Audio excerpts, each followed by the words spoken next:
Assalamualaikum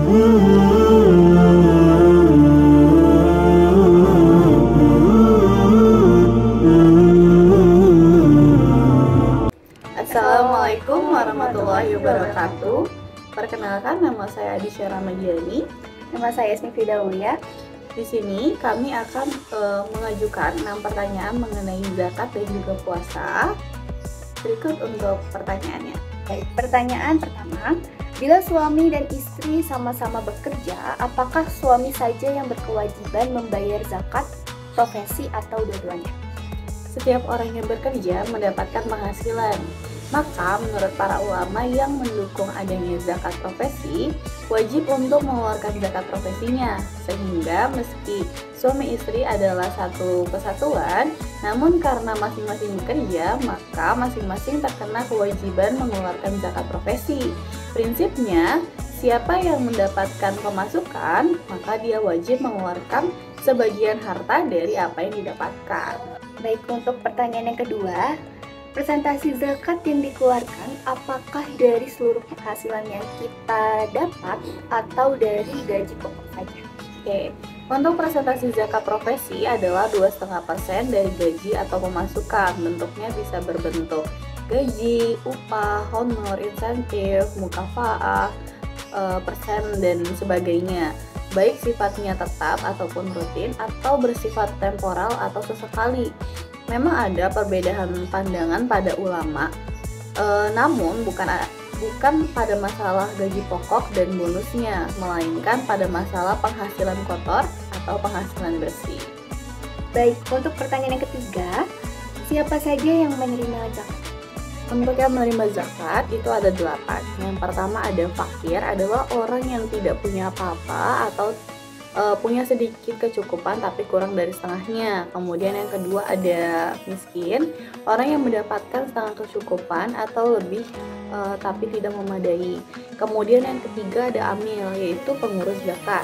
Yang keempat ada mu'alaf, orang-orang yang terbujuk hatinya untuk masuk Islam. Kemudian yang kelima adalah riqab, yaitu hamba sahaya.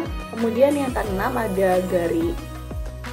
Yang keenam ada garimin, yaitu orang-orang yang memiliki hutang di jalan Allah dan tidak sanggup membayarnya. Yang ketujuh ada fisabilillah, yaitu orang yang berjuang di jalan Allah.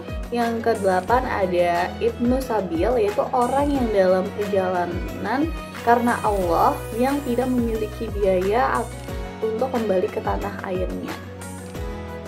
Oke, kita masuk ke pertanyaan tentang puasa. Pertanyaan pertama, bolehkah mengganti hutang puasa di tahun berikutnya atau 2-3 tahun setelahnya? Oke, dalam surat Al-Baqarah ayat 184 itu menyebutkan bahwa orang yang berhalangan puasa wajib menggantinya di hari yang lain. Apa yang tersirat dalam ayat tersebut ialah mengganti atau menyahur puasa pada tahun itu juga artinya sesudah bulan Syawal sampai Ramadan berikutnya. Jikalau tidak mampu, ayat di atas memberi jalan keluar, yaitu memberi fidyah. Dengan demikian, pada bulan Ramadan berikutnya sudah terpenuhi kewajibannya, yaitu menyahur puasa yang ditinggalkannya dengan berpuasa atau membayar fidyah. Oke, pertanyaan kedua, bagaimana jika wanita mendapati flek saat puasa, apakah puasanya batal?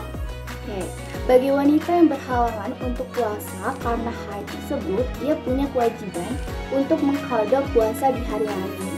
Ada kaidah dari Syekh As-Sa'di dalam kitabnya Manhaj As-Salikin sebagai berikut. Yang pertama, flek yang keluar di masa kebiasaan haid sebelum darah haid keluar ditambah jika terasa nyeri, maka terhitung sebagai darah haid.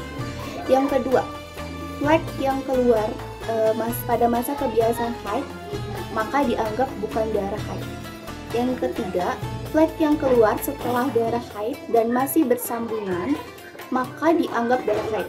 Dan yang keempat, flek yang keluar setelah suci atau setelah darah haid berhenti total, tetapi setelah beberapa hari flek lagi maka dianggap bukan darah haid.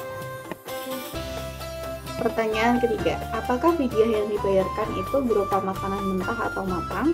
Oke, berdasarkan riwayat yang ditahrijikan Abu Daud dari Ibnu Abbas, ditetapkan bagi orang yang menyusui dan orang yang mengandung untuk tidak berpuasa dan membayar fidyah dengan memberi makanan setiap hari kepada seorang miskin.